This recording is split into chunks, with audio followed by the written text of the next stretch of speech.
como eu não acredito que o Brasil teve eleições livres em 2022. Então seria insano da minha parte. O Eduardo foi eleito em 2022. Como é que você pode dizer que não teve eleição livre? Eduardo foi eleito o quê? Deputado. Eu tô falando de eleição para presidente. Sim, mas é a mesma eleição, mesma maquininha, o mesmo eleição? Tudo. É claro, o mesmo pleito. Olá, é do Carvalho. Melhor canal de corte do YouTube. Ei, se você gosta do que eu faço, pensa nisso. Esse conteúdo só existe porque tem gente ajudando a manter. Com pouco mais de $5 por mês, você também pode contribuir. Acesse www.paulofigueiredoshow.com/apoia, use o cupom da descrição e já fica o meu obrigado. Neste último processo agora você ainda está como investigado, né? Que é essa questão que envolve Malafaia, Bolsonaro e o Eduardo. Eles. Sim, apenas como investigado, não está... Mas mesmo como investigado, você pode adquirir um advogado e se defender. Eu queria pegar um ponto que você colocou nesse teu último programa, que você coloca o seguinte: quando você passa o trecho que o Bolsonaro disse que estava com soluço e por isso estava com dificuldade de responder ao Silas Malafaia, você diz: a vontade de espancar as pessoas que fizeram isso com ele. Isso é liberdade de expressão ou é uma ameaça? Qual que é o entendimento que se pode dar dessa tua fala? Você não tem vontade, não?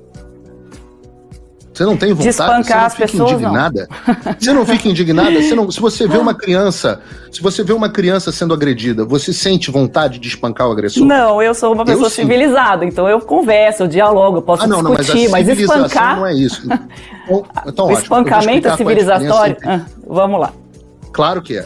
O que é civilizado é você ter vontade de fazer algo e não sucumbir às suas vontades.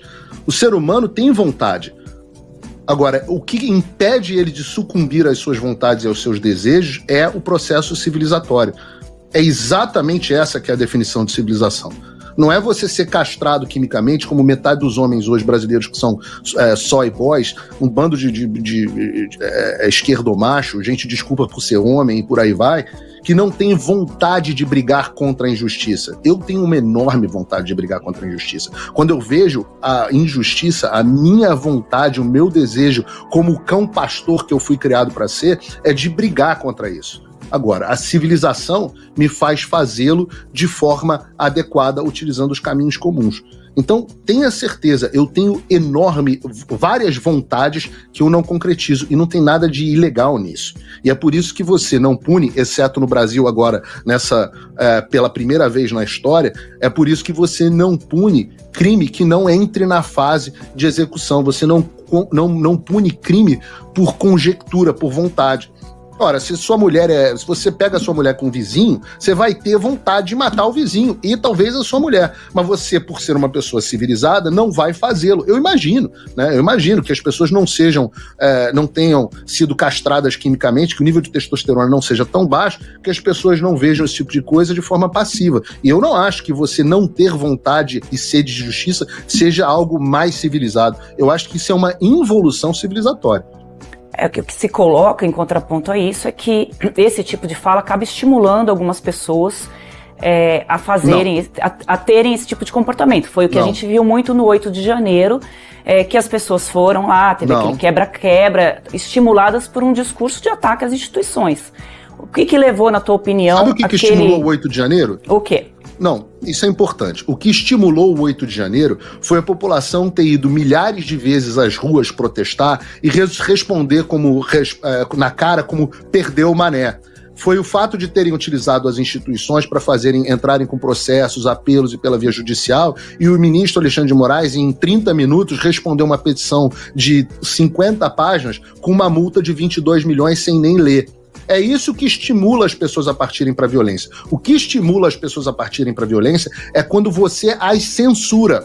Porque quando as pessoas não têm o direito de manifestar mais a sua opinião, quando você vai lá e cala na marra e à força um determinado lado, a única resposta possível é a força. Porque quando acaba o cuspe, vem a pólvora, porque é a única alternativa. E é por isso que as sociedades civilizadas desenvolveram o conceito de liberdade de expressão, para que nós possamos discutir as ideias e não termos que recorrer à força física. Então, o que eu estou buscando de forma muito civilizada não é agressão ao ministro Alexandre de Moraes fisicamente. Inclusive, já que você é uma espectadora tão assídua do meu programa, deve observar que eu sempre falo para as pessoas serem pacíficas, para as pessoas não interpelarem fisicamente, empurrarem, não partirem para agressão em momento algum. Eu sou um grande defensor desse tipo de coisa. Inclusive, peço que mantenham os familiares das pessoas longe disso, etc, etc. Por quê? Por uma questão civilizatória. Mas queria espancar... Quem é que era? Os espancados? Seriam os espancados, Andressa, da mensagem? Queria não, tenho vontade. Vontade de espancar. Tenho vontade. Vocês não têm? Juro pra vocês, vocês não têm? Você nunca teve vontade de bater em ninguém? Vocês podem olhar na cara do espectador no ar e falar isso. Nunca tive vontade de bater em ninguém. Não, Paulo, aí você tem que respeitar a nossa liberdade aqui de dizer que não. Paulo, eu queria... Fala, pessoal. Tá gostando desse vídeo? Não esqueça de deixar o seu like e se inscrever no canal Olavo Edu Carvalho para receber notícias quentíssimas todos os dias. Isso ajuda demais o nosso trabalho e o YouTube irá recomendar para mais pessoas. Paulo, eu queria entrar num ponto aqui com você do Eduardo Bolsonaro. Né, o Eduardo Bolsonaro está nos Estados Unidos, todo mundo sabe que se ele colocar o pezinho aqui no Brasil, ele vai ser preso, né? Ninguém tem dúvida disso. Então, o próprio Jair Bolsonaro já disse que talvez ele não volte mais para o Brasil, pelo menos enquanto o Brasil estiver vivendo esse período, né, que vocês colocam aí, classificam como uma ditadura. O fato é que o Eduardo Bolsonaro chegou a ser colocado como um nome para as eleições presidenciais. E no seu programa, como você falou que eu acompanho, claro, acompanho tudo de todos os lados, até por dever profissional, para informação. Você colocou ali que você é bom o programa. É bom. Que você é fiel ao Eduardo Bolsonaro e não ao Jair. Eu não lembro se a palavra foi fiel, tá? Então você pode me corrigir, claro. Que você é time Eduardo Bolsonaro, não tanto time Jair Bolsonaro. Nesse sentido, o Eduardo fora do jogo eleitoral, porque, né, ainda estamos aí nesse processo em que, se ele vier para o Brasil, ele pode ser preso. O Tarcísio não pode vir a ser um nome importante para vocês? E quando ele aparece, ele é chamado de rato, ele é atacado principalmente pelo Eduardo. Como é que vai se dar isso? Como é que vocês podem chegar ao poder de novo se não tiver um nome que possa ganhar as eleições? São muitas perguntas juntas, né? Vou tentar quebrar elas em alguma parte. Eu disse que minha lealdade ao Eduardo Bolsonaro, de fato quando você se propõe a seguir uma empreitada com alguém, né, isso é uma coisa muito, muito verdadeira nos meios militares, você tem lealdade a essa pessoa. Um soldado tem lealdade ao outro soldado, o irmão de arma dele. Isso é uma coisa muito forte, uma coisa que faz parte da minha criação, da qual eu acredito muito. Então, Eduardo e eu morreria para protegê-lo, porque entendo que ele é um irmão de arma numa guerra que nós estamos travando. Eu nunca tive essa mesma relação com Jair Bolsonaro. A minha relação com Jair Bolsonaro é uma relação muito parecida com a de vocês, talvez por uma relação pessoal mais próxima, mas eu nunca trabalhei com Jair Bolsonaro, eu nunca busquei uma participação em cargo público, etc, etc. E foi isso que eu quis dizer. Neste processo atual, Jair Bolsonaro e Eduardo Bolsonaro têm visões diferentes, como ficaram explicitadas, inclusive, nos diálogos que se tornaram, infelizmente, constrangedoramente, porque são diálogos privados sem nenhuma necessidade de terem se tornado públicos, mas se tornaram. Então fica muito claro que Eduardo Bolsonaro vê um caminho para a solução do Brasil diferente do de Jair Bolsonaro. A minha lealdade está a Eduardo Bolsonaro nesse processo, porque também é com quem tem as ideias das quais eu partilho. Bom, essa é uma parte da resposta. Respeito ao Eduardo voltar ou não para o Brasil. Eduardo e eu tomamos uma decisão. Essa é uma decisão de sacrifício. A decisão de sacrifício porque nós não sabemos qual vai ser o resultado final.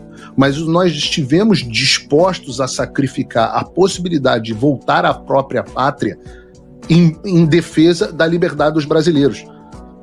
A imprensa não acreditou nisso, mas o Eduardo, quando veio para cá, veio disposto a nunca mais voltar se assim for necessário. Mas brigar para que possa voltar, para que ele possa voltar, para que eu possa retornar ao Brasil quando eu quiser, para que ele possa... E o caminho para isso passa, inclusive, pela anistia. Se houver anistia, Eduardo Bolsonaro é, hoje, o melhor candidato e o melhor futuro presidente da República do Brasil. Se não houver anistia, aí é um outro problema, porque aí nós entramos numa divergência. a sua pergunta foi muito oportuna. Vocês têm que ter um candidato para as eleições de 2026 que seja viável. Ora, eu não acredito em eleições em 2026, como eu não acredito que o Brasil teve eleições livres em 2022. Então seria insano da minha parte... O Eduardo foi eleito em 2022, como é que você pode dizer que não teve eleição livre? Eduardo foi eleito o quê? Deputado? Eu tô falando de eleição para presidente. Sim, mas é a mesma eleição, a mesma maquininha, o mesmo eleição? Tudo.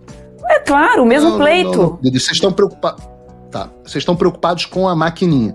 A maquininha não estou preocupado com a maquininha, não. Eu estou falando do processo eleitoral. O processo eleitoral de 2022, em que o Eduardo foi eleito deputado federal, é o mesmo processo eleitoral que você elegeu, presidente da República, deputado federal, uma parte do Senado Federal e governadores. Então, aí tudo bem. O outro lado que não interessa, que está errado. Certo.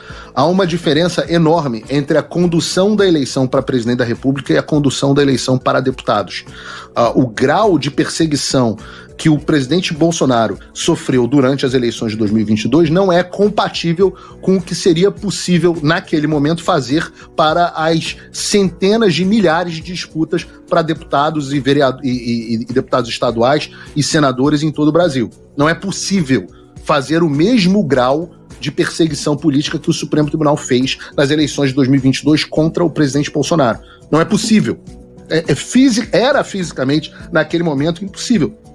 Talvez em 2026, agora que o poder está mais consolidado na mão do Supremo Tribunal Federal, talvez eles tenham mais instrumentos. Ainda assim, vocês têm ideia de quantos deputados da oposição estão debaixo de algum tipo de júdice das suas candidaturas? Se vocês não têm, eu recomendo que perguntem à Câmara. São inúmeros. Inúmeros senadores, deputados que viram para mim e falam: olha, eu não posso falar porque tem um negócio de uma AIGE aqui, que se eu falar, eu não posso, vão me caçar o mandato. Ora, perguntem ao Deltan Dallagnol. Deltan Dallagnol, de quem eu fui muito crítico, hoje eu gosto muito dele. Fui muito crítico à posição dele como procurador da Lava Jato, mas eu sempre disse, minha posição era crítica ao Deltan Dallagnol, mas sempre disse: olha, o Deltan Dallagnol foi legitimamente eleito pelo povo. E cadê o mandato do Deltan Dallagnol? Então, eu não acredito, eu insisto, eu não acredito que nós tenhamos, de fato, eleição em 2026. Ah, Paulo, mas aí se não for o Eduardo porque ele não pode voltar, e não for o Jair porque ele está inelegível... Ora, se isso acontecer, nós já vivemos uma ditadura consolidada. Aí os instrumentos vão ter que ser outros. O candidato vai ser quem o Alexandre de Moraes quiser. Se o Alexandre de Moraes quiser que seja o Tarcísio, será o Tarcísio. Se o Alexandre de Moraes mudar de ideia e não quiser mais que seja o Tarcísio, será outro. E assim é em uma ditadura. Não interessa, se interessa que se a candidata na Venezuela foi a Maria Corina Machado ou se foi o outro cara, ela não faz diferença. O presidente é quem o Maduro decide que é. E é hoje a situação que eu acredito que o Brasil vive para 26. Então a direita nem pensa num nome nesse momento para eu não falo pela direita. Eu não falo pela direita. Enfim, eu falo por mim e, em parte, pelo Eduardo. Sim. Se você, como eu, tá dormindo mais tranquilo agora que o Trump voltou à presidência, ótimo. Mas e o Brasil? Nosso país continua no buraco. A volta do Trump nos dá esperança, mas as coisas não vão se resolver sozinhas. Vai ser preciso muito trabalho, meu e seu. E não adianta xingar muito nas redes sociais achando que isso resolve alguma coisa. Não tem salvador da pátria. Não tem um político que vai resolver por você. A responsabilidade é sua. Eu larguei tudo para me dedicar a isso. E você? Como você pode ajudar sem abandonar as suas obrigações? Simples. Apoie quem está na linha de frente. Sem isso, esse trabalho simplesmente não continua. Acesse www.paulofigueiredoshow.com/apoie e com a partir de $5 por mês, garanta que isso siga em frente. Se puder ir além, torne-se meu patrono Gold e participe do meu grupo privado e ajude a definir as minhas próximas pautas. A diferença entre vencer e perder está na ação. Durma tranquilo, sabendo que você fez a sua parte. Obrigada por assistir o vídeo até o final. Se você já chegou até aqui, confere se já está inscrito no canal e se já deixou aquele like generoso. Estamos quase chegando a 1 milhão de inscritos e a sua ajuda é muito importante para levar o canal Olavo do Carvalho mais longe.